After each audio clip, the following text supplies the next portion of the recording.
Sex workers മുമ്പൊക്കെ നമ്മൾ വേറെ രീതിയിലായിരുന്നു അവരെ പറഞ്ഞിരുന്നത്. ധാരാളം ഈ സ്ത്രീകളുണ്ടായിരുന്നു. ഈ കോഴിക്കോടിൻ്റെ തെരുവിൻ്റെ പല ഭാഗത്തും ധാരാളം സ്ത്രീകളുണ്ടായിരുന്നു ഈ ആൾക്കാരുമായിട്ട് ബന്ധപ്പെടുന്നത്.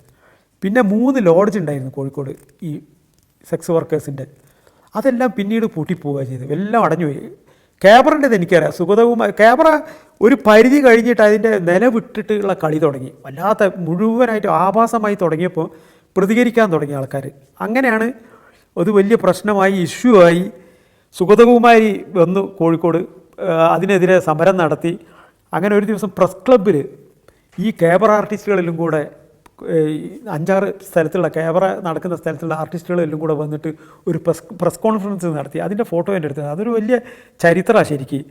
അവിടെ വന്നു കഴിഞ്ഞപ്പോഴാണ് രാവിലെ ഇവരെ കണ്ടപ്പോൾ വളരെ അത്ഭുതം തോന്നി. രാത്രി ഇവർ വളരെ മനോഹരമായിട്ട് മേക്കപ്പും ഇതൊക്കെ ചെയ്തു വരുന്നത്.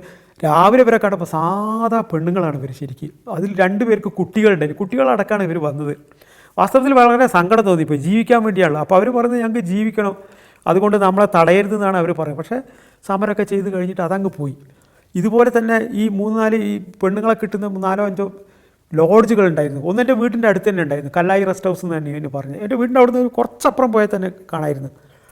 അതും പിന്നീട് പൂട്ടിപ്പോയി. അങ്ങനെ അത്തരം കാര്യങ്ങളൊക്കെ കോഴിക്കോട് നിന്ന് പോയി. പക്ഷേ കോഴിക്കോട് സംഗീതം, ഫുട്ബോളും പിന്നെ നിലനിന്നു.